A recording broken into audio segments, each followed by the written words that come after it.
Self discipline begins with mastery of your thoughts. If you don't control what you think, you can't control what you do. आपका self discipline कहां से शुरू होता है? तो अपने जो मन में विचार आते हैं इन्हें कंट्रोल करने से शुरू होता है। हम कहते हैं ना, आत्म अनुशासित बनिए, सेल्फ डिसिप्लिन्ड बनिए, अपने ऊपर नियंत्रण रखिए। अपने ऊपर नियंत्रण रखने का मतलब है अपनी सोच पर नियंत्रण रखना, और सोच पर नियंत्रण रखने का मतलब हुआ कि अगर आप सोच पर नियंत्रण नहीं रख पा रहे हैं तो आप क्या करेंगे इस पर भी आपका नियंत्रण नहीं होगा, क्योंकि अनुशासन अल्टीमेटली आपसे कुछ करवाने के लिए ही रखा जाता है।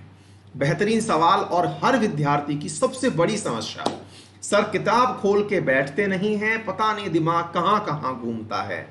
मतलब कोई भी ऐसी खबर जिस पर थोड़ा भी मिर्च मसाला होगा, किताब खोल के जैसे ही हम बैठेंगे दिमाग उसकी तरफ ऐसा जबरदस्त तरीके से जाएगा सर, लगता है कि अब तो हम वहीं बैठ करके चर्चा कर रहे हैं। जो 3D विजुअलाइजेशन होता है उसका तो रियल फीलिंग लेते हैं सर जब हम किताब खोल लेते हैं। तो वो कैसे? अभी सर कोई भी घटना हो जाए, मान लीजिए पड़ोसियों से लड़ाई हो जाए, किसी दोस्त ने कुछ बोल दिया हो, हम किताब खोल के बड़े ही यूं गर्दन झुका के बैठे हो किताबों में, मन पूरी तरह से घूम रहा होता है। मैंने मल्टीपल टाइम सिखाया है, लेकिन ये बात ऐसी है जो हर बार बताने की भी जरूरत पड़ सकती है, क्योंकि बेटा आपको पढ़ते समय एक चीज तो मैंने अपने अनुभव से और बहुत सारे विद्यार्थियों को पढ़ा के जो सीखी वो ये है कि जितना भी ऊर्जावान व्यक्तित्व होगा, जितने भी ऊर्जावान आप हैं, उनके मन में विचार तो आना स्वाभाविक है। देखिए उसको कोई नहीं रोक सकता, और इवन मैं ये मानता हूं कि वो विचार ही है जिससे कि नए इनोवेशंस होते हैं। आज जो नए स्टार्टअप्स बनते हैं, जिस तरह के नए नए कार्य होते हैं, ये आप ही की तरह किसी ऊर्जावान मस्तिष्क का कार्य है जिसके मन में ये विचार आया होगा। और स्वाभाविक सी बात है कि विचार एकांत में आता है और पढ़ते समय वो एकांत हमें मिल जाता है। तो आज चाहे कोई सी भी देख लीजिए, चाहे हमारे अनअकैडमी की स्थापना हो, ओयो होटल्स की स्थापना हो, फ्लिपकार्ट की स्थापना हो, जितने भी स्टार्टअप्स हैं, इन सब के साथ क्या लगा हुआ है? कभी ना कभी किसी ना किसी पढ़ने वाले के दिमाग में आई होंगी ना ये बात, क्योंकि आप जैसे ही किसी महान व्यक्ति ने इसको बनाया है।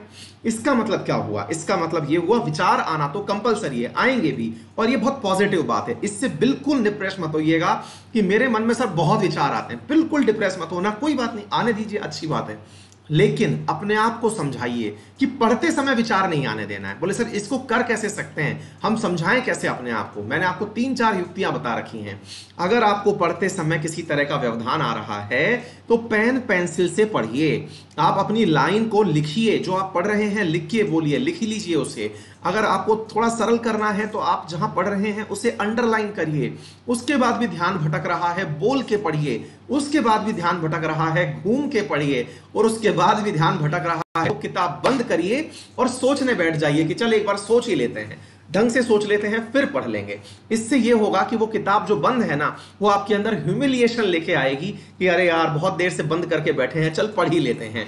कुछ छोटे छोटे से उपाय हैं, एक बार करके देखिए और फिर बताइएगा कि क्या ये वाकई में कारगर साबित होता है। मैंने करके देखा और मैंने बहुत सारे विद्यार्थियों को बताया, बड़ा ही हेल्पफुल रहा।